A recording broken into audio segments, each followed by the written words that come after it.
कहानी की शुरुआत में हमें एयरपोर्ट दिखाया जाता है, जहां हम ब्रैड नाम के एक पायलट को देखते हैं। वो तेजी से जहाज की तरफ जा रहा होता है और साथ ही साथ वीडियो कॉल पर अपनी बेटी से बात भी कर रहा होता है। उसकी बेटी कहती है कि आज सुबह मैंने न्यूज देखी थी जिसमें बताया जा रहा था कि आप जिस एरिया में जा रहे हो वहाँ का मौसम बहुत ज्यादा खराब है, जिस वजह से और भी कई सारी फ्लाइट्स कैंसिल कर दी गई हैं। इसलिए आपको भी अपनी फ्लाइट कैंसिल करके घर वापस आना चाहिए। लेकिन ब्रैड मुस्कुराकर जवाब देता है कि मैं पहले भी कई बार ऐसे मौसम में सेफली जहाज उड़ा चुका हूँ, इसलिए तुम परेशान मत हो, मैं जल्द ही घर वापस आ जाऊंगा। ये सुनकर उसकी बेटी खुश हो जाती है और कॉल काट देती है। उसके बाद ब्रैड जहाज के केबिन में आकर को पायलट से मिलता है। को पायलट थोड़ा सा नर्वस था क्योंकि आज वो पहली बार फ्लाइट उड़ाने वाला था। तभी एक एयर होस्टेस आकर ब्रैड को बाहर बुलाती है, जहां एक पुलिस अफसर ब्रैड को बताता है कि इमरजेंसी की वजह से तुम्हें एक कातिल को अपने साथ ले जाना पड़ेगा, जिसका नाम टोनी है। टोनी एक बहुत ही ताकतवर और खतरनाक इंसान है जिस पर मर्डर का केस है और अब इसे जहाज के जरिए दूसरी कंट्री ले जाकर उम्र भर कैद के लिए जेल में डाला जाएगा। वो पुलिस अफसर ब्रैड से कहता है कि ये जिम्मेदारी हम तुम्हें इसलिए दे रहे हैं क्योंकि तुम एक काबिल और समझदार पायलट हो। ब्रैड मान जाता है और टोनी को सबसे लास्ट वाली सीट्स में बिठा देता है ताकि बाकी पैसेंजर्स को कोई परेशानी न हो। उसके बाद सभी पैसेंजर्स अपने सीट्स पर बैठ जाते हैं और ब्रैड जहाज के स्टाफ के पास आकर कंफर्म कर लेता है कि सभी पैसेंजर्स आ गए हैं, जिसके बाद जहाज टेक ऑफ कर लेती है। ऊंचाई पर पहुंचने के बाद ब्रैड जहाज को ऑटो पायलट पर लगाकर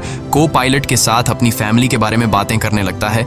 ब्रैड को पायलट को मोबाइल में अपनी बेटी की फोटो दिखाता है और कहता है कि मैं अपनी बेटी से बहुत प्यार करता हूं और हमारा इस दुनिया में एक दूसरे के अलावा और कोई भी नहीं है। दूसरी तरफ जहाज में बैठे पैसेंजर्स सफर को एंजॉय कर रहे होते हैं, लेकिन उन्हें पता नहीं था कि कुछ देर बाद उनके साथ बहुत ही बुरा होने वाला है। केबिन में बैठे दोनों पायलट्स भी खुश थे और जहाज भी नॉर्मल तरीके से फ्लाई कर रहा था, लेकिन तभी अचानक मौसम खराब हो गया और जहाज हल्के से झटके लेने लगा, जिस वजह से ब्रैड परेशान हो जाता है क्योंकि उसे कुछ ठीक नहीं लग रहा था। वो सभी मुसाफिरों को सीट बेल्ट बांधने के लिए अनाउंस करता है और रेडियो के जरिए वो कंट्रोल टावर से बात करने की कोशिश करता है, पर उसकी बात नहीं हो पाती क्योंकि मौसम खराब होने की वजह से यहाँ के सारे रेडियोस काम करना बंद कर देते हैं। तभी अचानक बिजली का तेज झटका प्लेन से आकर लगता है, जिस वजह से प्लेन जोर जोर से झटके लेने लगता है। ब्रैड पैसेंजर्स का हाल देखने के लिए केबिन से बाहर जाता है। पैसेंजर्स को देखकर ब्रैड को थोड़ा बहुत सुकून मिल जाता है क्योंकि सभी पैसेंजर्स सेफ थे, पर यहाँ अब धीरे धीरे लाइट बंद होती जा रही थी और तभी प्लेन को कई और झटके लगते हैं, जिससे ब्रैड का सिर सामने छत से टकराकर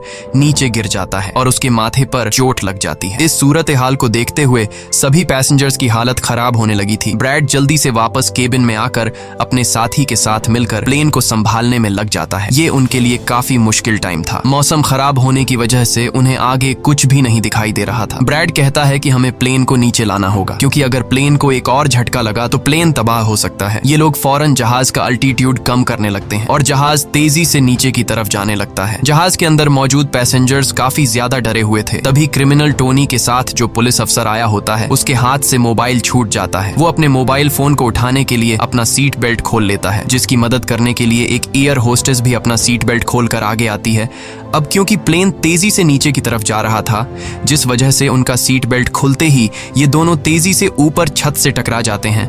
ये दोनों इतनी तेजी से छत से टकराते हैं कि उनकी तुरंत मौत हो जाती है। इतने में जहाज काफी कम अल्टीट्यूड पर आ जाता है और किसी तरह करके ये दोनों पायलट जहाज को कंट्रोल कर लेते हैं। लेकिन अब जहाज में ज्यादा पावर नहीं बची होती, इसलिए ब्रैड जहाज को एयरपोर्ट तक नहीं पहुंचा सकता था, जिस वजह से ब्रैड जहाज को नीचे लाकर समंदर में क्रैश लैंड करने का सोचता है। लेकिन तभी ये दोनों कुछ दूर एक आइलैंड देख लेते हैं, जिसके बाद ब्रैड जहाज की डायरेक्शन आइलैंड की तरफ कर लेता है और आइलैंड पर लैंड करने का फैसला करता है। कई मुश्किलों के बाद ब्रैड इस आइलैंड पर मौजूद एक रोड पर फाइनली इमरजेंसी लैंड कर लेता है। लकीली इस इमरजेंसी लैंडिंग में सभी पैसेंजर्स सही सलामत होते हैं और किसी को भी चोट नहीं आती। तभी जहाज में पीछे शॉर्ट सर्किट होता है, जिससे देखकर ब्रैड खुश हो जाता है क्योंकि जहाज में अभी भी थोड़ी बहुत बिजली बची हुई थी। सभी पैसेंजर्स के जहाज से उतरने के बाद एक एयर होस्टेस कैप्टन ब्रैड को बताती है कि क्रिमिनल टोनी को ले जाने वाला पुलिस अफसर मारा गया है और एक एयर होस्टेस भी मारी गई है। ये सुनकर ब्रैड बहुत ज्यादा मायूस हो जाता है। दूसरी तरफ एयरलाइन कंपनी का मालिक देखता है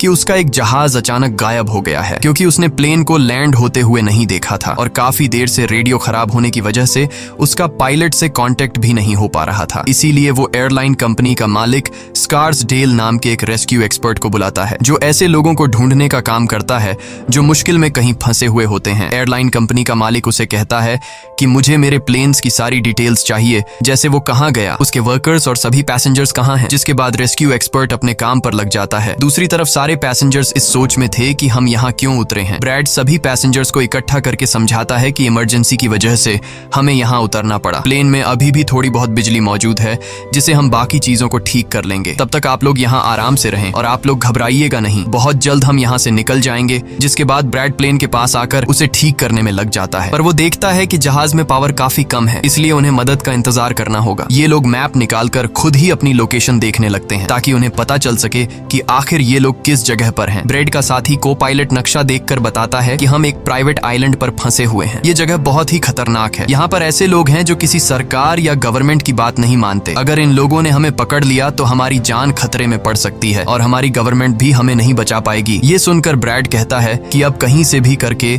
हमें अपनी रेस्क्यू टीम को यहाँ पर बुलाना ही होगा ताकि वो आकर हम सबको बचा ले, क्योंकि यही एक रास्ता है यहाँ से निकलने का। जिसके बाद ये दोनों मदद बुलाने के लिए रेडियो ठीक करने लगते हैं, लेकिन आसमानी बिजली के टकराने से रेडियो बिल्कुल खराब हो चुका था। अब ब्रैड सभी पैसेंजर्स के पास आकर उन्हें बताता है कि किसी खराबी की वजह से रेडियो काम नहीं कर रहा, लेकिन आप सब परेशान मत हो। ब्रैड उन्हें तसल्ली देता है कि हम आइलैंड के दूसरी साइड पर जाकर रेडियो को ढूंढेंगे और कंट्रोल टावर को अपनी लोकेशन बताकर रेस्क्यू टीम को यहाँ पर भेजने के लिए कहेंगे, जो आकर आप सब लोगों को बचा लेंगे। और यहाँ ब्रैड एक बहुत बड़ा कदम उठाता है। वो कहता है कि मेरे साथ टोनी जाएगा। ये कहकर वो टोनी की हथकड़ी खोल देता है। यहाँ ब्रैड जहाज के कोपायलट से कहता है कि तुम जहाज की पावर को रिपेयर करने के काम पर लग जाओ। मैं जल्द ही किसी भी कॉन्टैक्ट के जरिए रेस्क्यू टीम को यहाँ तक लाने की कोशिश करूंगा। जिसके बाद टोनी और ब्रैड रेडियो ढूंढने के लिए जंगल की तरफ निकल पड़ते हैं। रास्ते में टोनी ब्रैड को उस पर भरोसा करने के लिए थैंक्स कहता है। अब हम इस आइलैंड पर रहने वाले आतंकवादी ग्रुप को देखते हैं, जिनके पास एक आदमी दौड़ कर आता है और वो आदमी उस ग्रुप के लीडर को बताता है कि यहाँ आइलैंड पर एक प्लेन आकर रुका है इमरजेंसी की वजह से और उसके अंदर बहुत सारे लोग हैं जो अलग अलग कंट्रीज से हैं। ये सुनकर ग्रुप का लीडर उस आदमी को कुछ पैसे देता है और ग्रुप का लीडर अपनी टीम से तैयार होने को कहता है। आइलैंड के जंगल में ब्रैड और टोनी आगे बढ़ रहे होते हैं। टोनी ब्रैड से पूछता है कि तुमने मुझे आजाद क्यों किया और अब मुझे कहाँ लेकर जा रहे हो। तब ब्रैड उसे कहता है क्योंकि मैं तुम्हारी वजह से सबको खतरे में नहीं डाल सकता और यहाँ एक खतरनाक आतंकवादी ग्रुप है जिसका मेरे साथ मिलकर तुम्हें सामना करना है। तब टोनी ब्रैड से कहता है कि मैं एक मिलिट्री बैकग्राउंड से हूँ और मैं यूएस मिलिट्री में कई साल ड्यूटी कर चुका हूँ। कुछ ही देर में पीछे से टोनी की आवाज आनी बंद हो जाती है। जब ब्रैड पीछे मुड़कर देखता है तो टोनी वहाँ नहीं था। वो ब्रैड से अपनी जान छुड़ाकर भाग चुका था और अब ब्रैड अकेले ही जंगल में आगे निकल पड़ता है। जंगल में आगे बढ़ते हुए ब्रैड एक खाली पड़ी फैक्ट्री में जाता है जहाँ वो एक टेलीफोन को ढूंढ लेता है, लेकिन वो पुराने जमाने का टेलीफोन खराब पड़ा हुआ था। जिसके बाद ब्रैड साइड पर लगे उस टेलीफोन के तार जोड़ने लगता है और टेलीफोन काम करने लग जाता है। ब्रैड जल्दी से कंपनी के हेल्पलाइन पर कॉल करता है। ब्रैड हेल्पलाइन को अपनी लोकेशन और सब कुछ बता देता है, लेकिन लाइन में कोई गड़बड़ी होने की वजह से सामने वाले इंसान तक उसकी आवाज ठीक से नहीं पहुंच रही होती, जिस वजह से हेल्पलाइन वाले ब्रैड की कॉल काट लेते हैं। तब ब्रैड को एक आइडिया आता है। वो अपनी बेटी को कॉल करता है और उसे अपनी लोकेशन और बाकी सारी चीजें एक पेपर पर लिखकर उसके ऑफिस तक पहुंचाने को कहता है। तभी बातचीत के दौरान पीछे से एक आदमी आकर ब्रैड पर हमला कर देता है, लेकिन ब्रैड उसे काफी मुश्किल से काबू कर लेता है और उस आदमी को मार मार कर बेहोश कर देता है। तभी ब्रैड को महसूस होता है कि एक और आदमी इस कमरे में आ रहा है, इसीलिए जल्दी से वो छिप जाता है। पर वो आदमी कोई और नहीं बल्कि टोनी था, जिसने बहुत सारे गुंडों को मारकर उनके हथियार ले लिए थे। और वो ब्रैड को आवाज देता है कि डरो मत, बाहर निकलो। फिर जब ब्रैड सामने आता है तो टोनी ब्रैड को एक बंदूक पकड़ा देता है उसकी हिफाजत के लिए। उसके बाद ये दोनों जब फैक्ट्री के नीचे वाले फ्लोर में आते हैं तो यहाँ उन्हें एक कैमरा मिलता है, कैमरा की रिकॉर्डिंग और वहाँ पड़े पासपोर्ट से इन्हें पता चलता है कि इस आइलैंड पर रहने वाले आतंकवादी लोगों को किडनैप करके उनकी फैमिली से काफी बड़ी रकम की डिमांड करते हैं। और जब किडनैप किए हुए बंदे की फैमिली की तरफ से उन्हें पैसे मिल भी जाते हैं तब भी ये लोग उसे छोड़ने के बजाय मार देते हैं। ये देखकर ब्रैड समझ जाता है कि हमारे पैसेंजर्स भी खतरे में हैं। जिसके बाद ये दोनों बाहर निकलते हैं और सामने उन्हें एक गाड़ी दिखाई देती है। ये गाड़ी उस आतंकवादी की थी जो कुछ देर पहले ब्रैड के हाथों मारा गया। अब ये दोनों बाहर खड़ी गाड़ी में बैठ जाते हैं और अपने पैसेंजर्स की तरफ जाने लगते हैं। उधर सभी पैसेंजर्स ब्रैड के इंतजार में बैठे हुए होते हैं कि ब्रैड जल्द ही उनके लिए मदद लेकर आ जाएगा। तभी उन्हें किसी गाड़ी की आवाज आती है। गाड़ी की आवाज सुनकर ये लोग खुश हो जाते हैं और ये लोग समझते हैं कि ब्रैड उनके लिए रेस्क्यू टीम बुला लिया है। लेकिन ये रेस्क्यू टीम नहीं बल्कि इस आइलैंड पर रहने वाले आतंकवादी थे। वो लोग गोलियां चलाकर सभी पैसेंजर्स पैसेंजर्स को डराने लगते हैं। उन गोलियों की आवाज ब्रैड और टोनी ने भी सुन ली थी, जिसके बाद ये लोग कार की स्पीड बढ़ाकर जल्दी से प्लेन तक पहुंचने की कोशिश करते हैं। आतंकवादी ग्रुप का लीडर एयर होस्टेस से सभी यात्रियों की लिस्ट मांगता है। डर के मारे जल्दी से एयर होस्टेस उसे लिस्ट ला कर दे देती है। फिर गैंग का एक आदमी को पायलट से पूछता है कि तुम्हारा सीनियर पायलट कहाँ पर है, जिस पर को पायलट बताता है कि किसी काम से वो जंगल में गया था पर अभी तक वापस नहीं आया। तभी वहां पर ब्रैड और टोनी भी पहुंच जाते हैं, लेकिन ये दोनों चुपके से दूर से इन लोगों को देख रहे होते हैं। इसी दौरान एक औरत वहां से भागने की कोशिश करती है, पर वो लोग गोली चलाकर उसे मार देते हैं। ये देखकर ब्रैड उनकी मदद करने के लिए जाता है, पर टोनी उसे रोक लेता है और टोनी कहता है कि तुम शांत रहो, अभी जाना ठीक नहीं। गैंग का लीडर सभी पैसेंजर्स को एक बस में बैठा लेता है और गैंग का लीडर अपने 2 साथियों को वहीं छोड़कर उनसे कहता है कि जाओ, जहाज के अंदर जो भी कीमती सामान है उसे ले आओ। जिसके बाद ये लोग सभी पैसेंजर्स को अपने अड्डे पर ले जाने लगते हैं।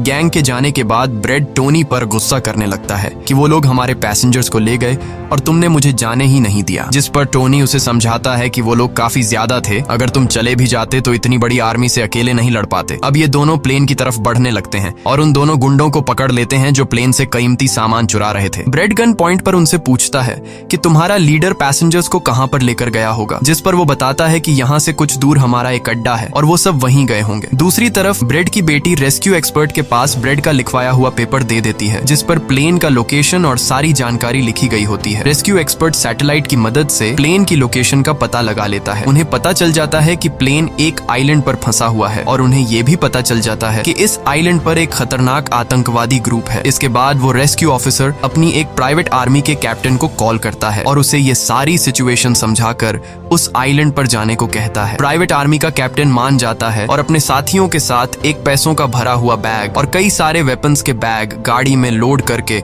उस आइलैंड पर जाने के लिए रेडी हो जाते हैं। दूसरी तरफ ब्रेड देखता है कि उन आतंकवादियों के ले जाने से पहले जहाज के को पायलट ने जहाज का पावर सिस्टम रिपेयर कर लिया था और ब्रेड देखता है कि जहाज में पावर वापस आ गई है, जिसे देखकर वो बहुत खुश हो जाता है। अब ब्रेड आने वाले प्राइवेट आर्मी टीम के लिए अपनी यूनिफॉर्म पर एक मैसेज लिखकर छोड़ देता है और टोनी के साथ उस जगह पर निकल पड़ता है जहां गैंग वाले प्लेन के सभी पैसेंजर्स ले गए थे। जंगल के रास्ते से होते हुए ये दोनों उन आतंकवादियों के अड्डे पर पहुंच जाते हैं और ये दोनों गाड़ी से निकलकर चुपके से उस जगह में घुस जाते हैं जहां वो सारे गुंडे पैसेंजर्स को डराकर उनकी वीडियोस बना रहे थे ताकि ये वीडियोस इनकी फैमिली को भेजकर उनसे पैसे वसूल सकें। दूसरी तरफ रेस्क्यू एक्सपर्ट की तरफ से भेजी गई प्राइवेट टीम भी प्लेन के पास पहुंच जाती है, पर उन्हें वहां जब कोई नहीं मिलता तो टीम का लीडर प्लेन के अंदर जाकर चेक करता है जहां उन्हें 2 लोगों की लाशें मिलती हैं। ये वो 2 लोग थे जिन्हें गैंग के लीडर ने प्लेन में से सारा कीमती सामान चुराने का कहा था, लेकिन ब्रेड ने उन दोनों को मार दिया। प्राइवेट टीम के कैप्टन को ब्रेड का छोड़ा हुआ मैसेज भी मिलता है जो उस आतंकवादी गैंग के अड्डे तक आने का रास्ता था। आतंकवादियों के अड्डे पर टोनी और ब्रेड चुपके से उन पर नजर रखे हुए थे और जैसे ही उन्हें मौका मिलता है ये दोनों चुपके से पीछे से आकर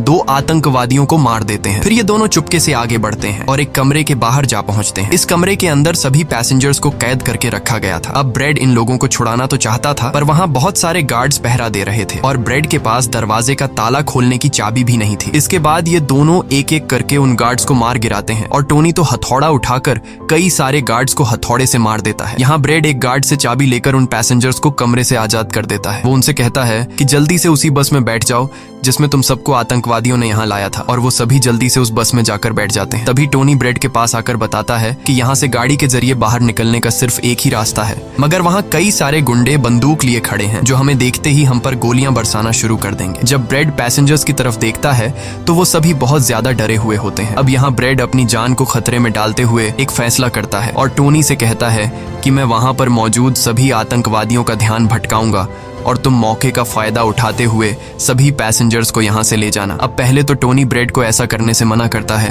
वो कहता है कि ऐसा करने से वो लोग तुम्हें मार देंगे, लेकिन ब्रेड कहता है कि इसके अलावा हमारे पास और कोई दूसरा रास्ता नहीं है। ये सुनकर टोनी मान जाता है। ब्रेड वहां से निकलकर आतंकवादियों के पास आता है। वहां ब्रेड गैंग के लीडर से बात करता है कि मैंने हेल्प के लिए इन्फॉर्म कर दिया है, जल्द ही यहाँ पर रेस्क्यू टीम आ जाएगी, इसलिए सभी पैसेंजर्स को यहाँ से जाने दो। ये सुनकर सभी गैंग वाले ब्रेड पर हंस पड़ते हैं और ब्रेड को पीटने लग जाते हैं। गैंग का हेड कहता है कि ऐसे कैसे उसे छोड़ दूं, पैसों के बिना मैं किसी को नहीं छोड़ता। और अब जैसे ही ये लोग ब्रेड को मारने वाले होते हैं तभी वहां पर प्राइवेट रेस्क्यू टीम पहुंचकर आतंकवादियों पर हमला कर देती है और काफी देर तक गोलीबारी करने के बाद गैंग के कई सारे लोगों को मारकर वो ब्रेड को छुड़ा लेते हैं और ब्रेड को बस में उठाकर यहाँ से निकल जाते हैं। यहाँ गैंग का लीडर देखता है कि उसके कई सारे साथियों के साथ उसका छोटा भाई भी मारा गया। ये देखकर वो बहुत ज्यादा गुस्सा हो जाता है और कसम उठाकर कहता है कि वो इन लोगों में से एक को भी नहीं छोड़ेगा और सभी को चुन चुन कर मारेगा। इसके बाद वो अपनी टीम से कहता है कि जल्दी से तैयारी कर लो, हम जल्द ही इन लोगों को मारने के लिए निकलेंगे। बस में प्राइवेट टीम का कैप्टन सभी को बताता है